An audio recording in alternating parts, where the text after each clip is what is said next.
Thank you very much for your time. My pleasure. First of all, may I ask you to introduce you shortly? So what is your name and what are you doing? My name is Alex Osterwalder. I'm the lead author of Business Model Generation and Value Proposition Design. We just came out with a new book called The Invincible, or we're coming out with a new book called The Invincible Company. We came out last week with a book called Testing Business Ideas. And besides that, I created a company called Strategizer. We're trying to change the way companies do growth and transformation. Before we come to that, 20 years ago when I studied business informatics, I learned to do business models like the way people did it, like writing 20, 30 pages, it was boring, and the Gantt chart and all this stuff. 10 years later, when I started to lecture, suddenly I saw this canvas, just one sheet of paper, and I could have an overview of the business model. So how did you come up with this idea? So the original idea was from my PhD supervisor, Yves Pigneur, who's now a co-author and longtime friend. We've been working together for 20 years, and his original idea was that we could find a better way to describe a business idea in the shape of a business model, and describe it so well so we could almost build computer-aided design for business people like we have for architecture, right? So I started working on that, and out of that research came the business model canvas, which is a very simple way to describe any business model, an existing one or one you want to build. So that's how the whole thing started. And now we're building the software actually with our company. And isn't it too much of reduction of complexity, one could say, because it's just one sheet?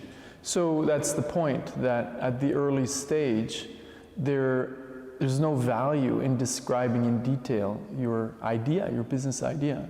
So when you write a business plan, you spend too much time on it, you'll actually have analysis paralysis. You'll put so much time and energy into it, and it'll look so good because you refined it that you're not going to throw it away. You might even raise money for that, and then you're going to execute the idea. But in innovation and entrepreneurship, execution is not the problem. The problem is you might build something nobody wants. You might pursue a stupid idea. Not because it looks great on paper that it's actually going to work. So what you want to do in innovation and entrepreneurship is rapidly sketch it out, and then as quickly as you can get out of the building, to use Steve Blank's words, and then go and test it, and then adapt the idea. Because ideas are free, they're cheap, they're everywhere. You need to adapt the idea. That's the hard part. Turning an idea into a value proposition that customers care about and a business model that can scale. That's what customers care about. And when you have a very rough way of sketching this out at the beginning, you're much more likely to throw away that idea and to adapt it. So that was the logic from the start. So sometimes this word improvisation is used in saying like thinking on your feet, or being in a real-time creativity, deal with the unexpected. What is your perspective on this kind of improvisation? So I think there's probably, I'm not an expert on improvisation, but there's a myth that when we say improvisation, we say, oh, somebody can improvise. What we don't realize is you get so much better at improvisation when you've done those situations 100,000 times. So improvisation is not magic, it's not just pure talent, it's actually experience. So the more experience you have, the better you'll get at improvisation. So guess what? They're improv classes. Why? Because you can get better at it. It's not like, okay, I did it once, I did this class, and now I'm good at it. So that's where I think there's a bit of a myth where we think, oh, you're either talented at improvisation or you're not. No way. So same in entrepreneurship, you need to be extremely agile and then adapt to a specific new situation, because I can guarantee you as an entrepreneur, you have problems every day, every hour, every minute, and they always come from the unexpected, and you need to do something, and you often need to improvise. But you only get better at it over time. So today, I'm better at improvising, not because I got a lot smarter, but I got a lot more experienced. So I think we take improvisation for, oh, that's a talent. It's not just a talent, it's a skill that you learn over time. So how did you learn to improvise? So if there's something unexpected and you didn't have a routine on that, and you have to decide now? Probably by simply screwing up 100,000 times. So that's why I think that, same in entrepreneurship, we have this myth, creative genius, or in design. That's the person. Frank Gehry, he's just a creative genius. Steve Jobs, just a creative genius. Well, there's talent there, there's genius there, but guess what? you don't know how many times those people screwed up. And if you take the design process, you can actually learn it. It's very structured. So you improvise within structure and within experience from the past. So all of the failures you've had, all of the ways you solve those problems give you patterns, pattern recognition. So I believe, and this is just my opinion, it's not science, right? And I'm not an expert on improvisation, but I think the pattern recognition improves over time. And that's the thing that gets, world-class innovators to get world-class at innovation, world-class entrepreneurs to get world-class at entrepreneurship. Steve Jobs didn't get everything right from the beginning. So we tend to just take those things that we want to see. What we don't see behind those successful people is the trail of failure and learning that led to their genius, right? So of course there's talent. Not everybody can get to that level, but there's a ton of experience, and that experience has to do with failure. People say, oh, it's about learning. No, it's not. It's about experimenting, failure, learning, and then getting better, okay? Because if you don't get better, failure is just failure. Failure sucks. Nobody likes it.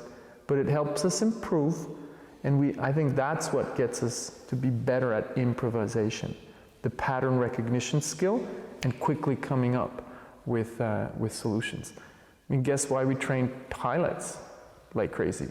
So they actually get better with the routine and then can improvise within the routines, right? So still when organization managers think of an organization as a functional thing that is planned, and improvisation or failure is an indicator for something that went wrong. And so for me, the company is two worlds. One, where your first statement is correct. You're running a supply chain. If you need to improvise, you screwed up because you've been doing that for 5 years, for 10 years. You still can't figure it out. That's failure. You shouldn't need to improvise. That should run like a well-oiled machine, okay, or service delivery. It's not just about manufacturing. That's the space of execution and management. But then in the space of innovation and entrepreneurship, that's where you need to experiment. And that's where you need to improvise. But I think there's a misconception there when we say the word improvisation. It's as almost that we gave a wild card for go ahead and do whatever you want, go improvise. No, you need a very structured process within which you can adapt, okay? That's the improvisation maybe. But improvisation is not a wild card just to, oh, they're gonna figure it out, they're smart. Well, that comes from, number one, from experience, but there are also certain procedures that they need to follow. So the creativity gets better if you provide the right tools, the right processes, and the right metrics. You reward people to experiment. So I think today we're in this fuzzy space where we say, oh, go ahead and go test a bit and adapt, you'll figure it out. That's bullshit. There is a very structured creative process and innovation process to reduce the risk and uncertainty of a new idea. Within that process, you improvise, but you don't go outside of that process because there needs to be structure to go from idea to business case that can scale, to tested and validated business case that can scale. On your new book, you have the adaptive cycling. Yeah. On that. Yeah. Is this one kind of the process that you mean? Absolutely, it's constant adaptation.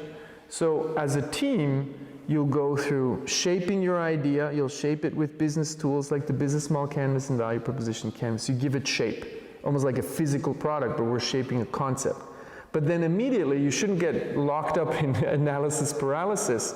You should spend some time on it, maybe an hour, half a day, depending on where you are. Immediately go and test it. That's another cycle where you define the hypothesis, the uncertainty, and you go test and reduce that. People told you that's a stupid idea, no problem, you stand up again and you change the concept, the idea. So you go through that cycle all the time. An entrepreneur and innovator goes through that cycle every second, all the time.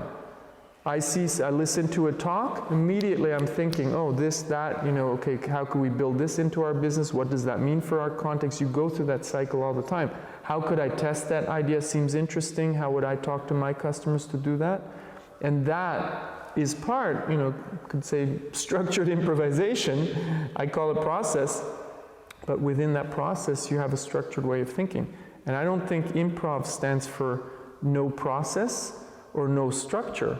It's just a fast way of adapting to new situations that were unexpected. Then the other thing is, there's still a lot of myths in that space. So, I hear CEOs saying, everybody needs to be an innovator.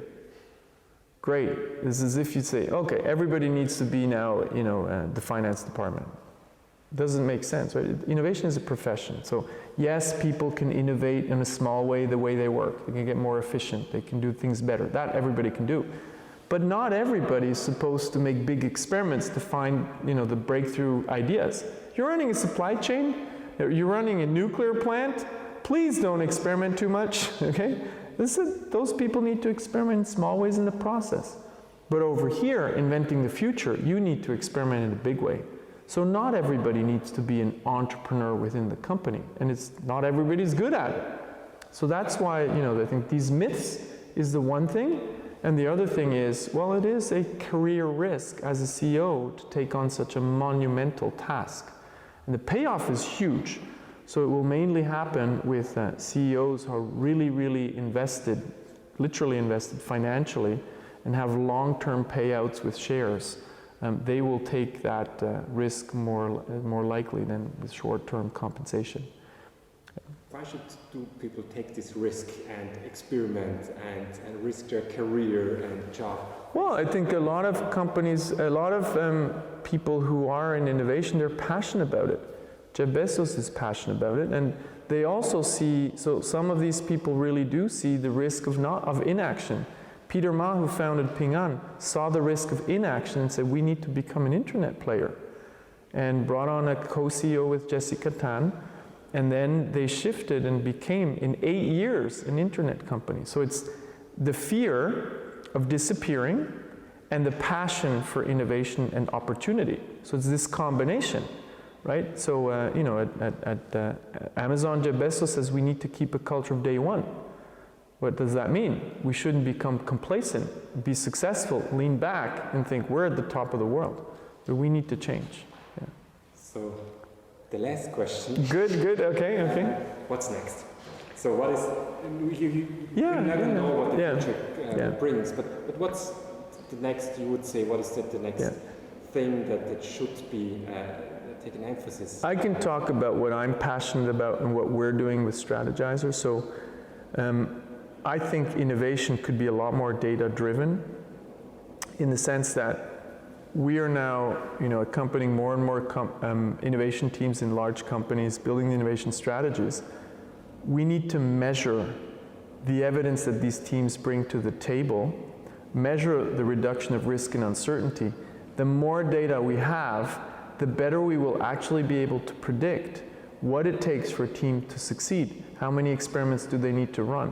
Which composition of teams is going to be more successful? So it's just a matter of time that with the data, with AI, we can more reliably predict what are the contexts that will help a team succeed in innovation. So we are on that path already. We're building the software to measure all of this. And what we need is more companies that do this in a radical fashion. I think the predictability is only a matter of time. Doesn't mean we're going to replace creativity, but we're going to make innovation better, faster, and more systematic. So data-driven innovation is something that I really, really believe in, and I would call it data-driven strategy in innovation.